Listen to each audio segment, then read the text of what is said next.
Hello friends, welcome to HTML and CSS Tamil tutorial part 16.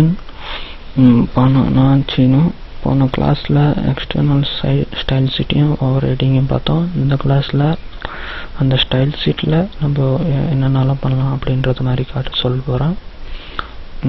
இப்போ வந்து position, அப்புறம் maximum with and height, அதாவது எவ்வளோ யூஸ் பண்ண முடியும், என்னென்ன பண்ண முடியும் அப்படின்றத காட்ட போகிறேன். இப்போ வந்து நார்மலாக ஒரு டெக்ஸ்ட் பேஜில் நம்ம யூஸ் பண்ணுறதெல்லாம் க்ரியேட் பண்ணிட்டேன். பாருங்கள், இங்கே வந்து லிங்க்கிங் கொடுத்துருக்கேன். செகண்ட் பேஜுக்கு லிங்க் கொடுத்துருக்கேன். இப்போ வந்து இங்கே ஒரு சின்னதாக ஒரு லெட்டர் மாதிரி, அதாவது ஒரு சின்ன ஒரு லெட்டர் பி போட்டு பேரா எழுத போகிறேன்.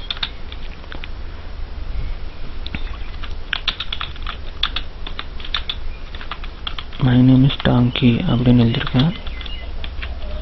என் பேர் டாங்கி கிடையாதுங்க, நான் சும்மா அப்படி சொன்னேன்.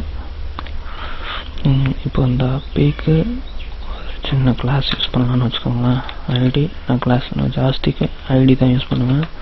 ஏன்னா கிளாஸ்ன்றது டைப் பண்ணுறது பெருசாக இருக்குது, அதனால் அதோட ஐடி சின்னது.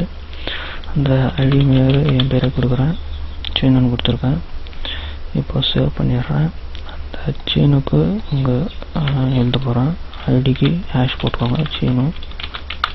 இப்போது இது உள்ளார நம்ம என்னென்ன யூஸ் பண்ணலாம் அப்படின்றது தான் நான் இன்றைக்கி பார்க்க போகிறேன். அதாவது பொசிஷன் எங்கெங்கெல்லாம் யூஸ் பண்ணலாம் அப்படின்றது தான் இங்கே போட்டுக்கோங்க. அதில் பார்டர் போட்டுடலாம். அதுக்கு பார்டர் பார்த்தீங்களா, கலர் அது சேஞ்ச் ஆகுறது, பார்டர்ன்றது டைப் பண்ணுது, அது மாதிரி ஒரு 2 பிக்ஸு டேஷ் நான் யூஸ் பண்ணுறேன். டேஷ் அப்படின்றது நல்லா ஒர்க் பண்ணதான்னு பார்த்துக்கலாம். ஓகே, பாருங்கள், சாரி, பாருங்கள் வந்துடுச்சு. இப்போது இது வந்து நார்மலாக நான் க்ரியேட் பண்ணது. 1 பிக்ஸ் கொடுத்து பார்க்கலாம், ஏன்னா தான் நெருக்கமாக வரும். தெரியுங்களா, ரொம்ப சின்னதாக நெருக்கமாக வந்திருக்கு. நம்ம பெருசாக கூட யூஸ் பண்ணலாம். 10 பிக்ஸ் கொடுத்துட்டு டேஷ் பதிலாக வேறு ஏதாச்சும் யூஸ் பண்ணலாம், ஏன்னா ரொம்ப சின்னதாக தெரியுது. சாலிட் யூஸ் பண்ணலாம், சாலிட் ப்ரோ. ஓகேங்களா, இப்போது இதுக்கு என்னென்னலாம் யூஸ் பண்ணலாம் எடுத்து பார்க்கலாம். பார்டர் யூஸ் ஆச்சு. பொசிஷன் வந்து பார்க்கலாம். பொசிஷன் தான் இப்போ நம்ம அடுத்து இந்த சாப்டரோட இதுவே பொசிஷனும் வித் ஹைட் பார்க்குறது தான். பொசிஷனில் ஒரு 3 மாடல் இருக்கிறது அப்படின்னு நான் 3 மாடல் இருக்கிறதா சொல்லியிருந்தேன். அதில் நம்ம முதல் மாடல் பார்க்கலாம். அப்சல்யூட்ன்றது அதில் வந்து டாப்பு ஒரு 20 பிக்சல் கொடுக்குறேன். அப்புறம் பாட்டம் என்ன தெரியாது, நம்ம நிறைய எழுதியிருந்தால் தெரியும். இங்கே நம்ம ஒரே இது எழுதிருந்தாலும் தேவையில்லை. லெஃப்ட்டு கொடுக்குறேன். லெஃப்ட்டு ஒரு 100 பிக்சல் கொடுக்குறேன். இப்போது இந்த பொசிஷன் வித்து கொடுத்துட்றேன், ஏன்னா வித்து இருந்தால் தான் பார்க்குறதுக்கு நல்லாயிருக்கும். வித்து ஒரு 100 பிக்சல். இப்போ இந்த பொசிஷன் அப்சல்யூட் அப்படின்றத யூஸ் பண்ணி டாப்பு லெஃப்டெல்லாம் கொடுத்துருப்பேன். அது எப்படி டிஸ்பிளே ஆகுதுன்னு பாருங்கள். எடுத்துங்களா, பொசிஷன் மேலேருந்து 20, லெஃப்ட்லேருந்து 100 பிக்சல், வித்து வந்து 100 பிக்சல். வித்து வந்து நம்ம 200 கொடுத்தோம்னா வச்சுக்கோங்க, ஃபுல் லெட்டராக வரும். பாருங்கள், தெரியுதுங்களா, ஒரு லைன் வந்திருக்கு. இப்போது அப்சல்யூட்டை யூஸ் பண்ணி இந்த இடத்துல வந்திருக்கு. இன்னும் ரிலேட்டிவ், ஃபிக்ஸட் அப்படின்னு ஒரு 2 இருக்குது. அதெல்லாம் என்ன அப்படின்றத நான் காட்டுறேன். இப்போ ரிலேட்டிவ்னு இந்த அப்சல்யூட்ன்றது போல் ரிலேட்டிவ் யூஸ் பண்ணுறான்னு வச்சுக்கோங்களேன். அப்போ பாருங்கள், அதில்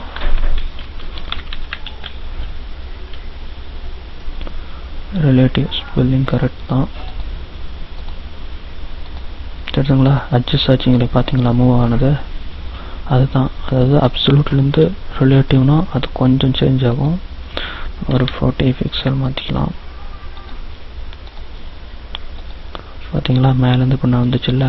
இதுக்கும் அதுக்கும் என்ன டிஃப்ரெண்ட்னா பெருசாக எதுவும் இல்லைங்க. உங்கள் அட்ஜஸ்ட்மெண்ட்டில் கொஞ்சம் டிஃப்ரென்ஸ் தேவைப்படுதுன்னா அப்போது இந்த அப்சல்யூட் ரிலேட்டிவ் அப்படின்றது அப்சல்யூட்டு ரிலேட்டிவ் மாற்றி யூஸ் பண்ணிக்கலாம். இப்போது முக்கியமான இன்னொன்று சொல்ல போகிறேன், ஃபிக்ஸட் அப்படின்ட்டு. அது ஒரு பொசிஷன் டைப்பு. ஃபிக்ஸட்னு போட்டு இப்போ யூஸ் பண்ணுறோன்னு வச்சுக்கோங்களேன். தெரியுதுங்களா? மூவ் ஆனதை பற்றி நான் சொல்ல வரல, இந்த இடத்துல இருக்குதுங்களா, அது ஃபிக்ஸட்னா எப்படி வேலை செய்யுது அப்படின்றது ஒரு லெட்டர் மூலியமாக நான் காட்டுறேன், எழுதி காட்டுறேன்.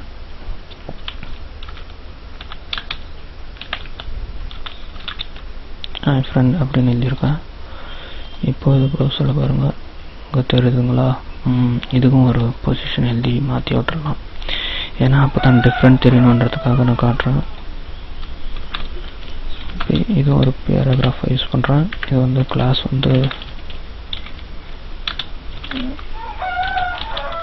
வந்து ஒரு சின்ன கிளாஸை யூஸ் பண்ணுறேன். ஹாய்னு யூஸ் பண்ணுறேன். இந்த கிளாஸ் பாருங்கள்,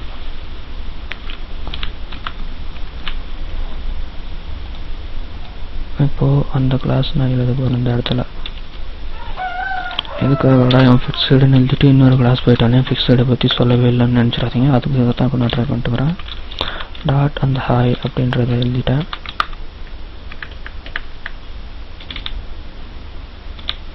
ஏற்படாதீங்க. ஹாய்க்கு ஒரு கலரிங் போட்டு ஃபிக்ஸட் போட்டுடுறேன்.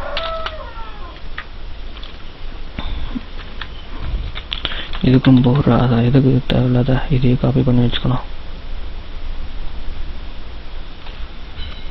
காப்பி பேஸ்ட் பண்ணிடுறேன். பேஸ்ட் பண்ணிட்டேன். இதுக்கு கலரிங் மட்டும் மாற்றிடலாம். இன்சர்ட் ரெட் பொசிஷன் மாற்றிக்கலாம். அப்சல்யூட் நான் யூஸ் பண்ணுறேன்.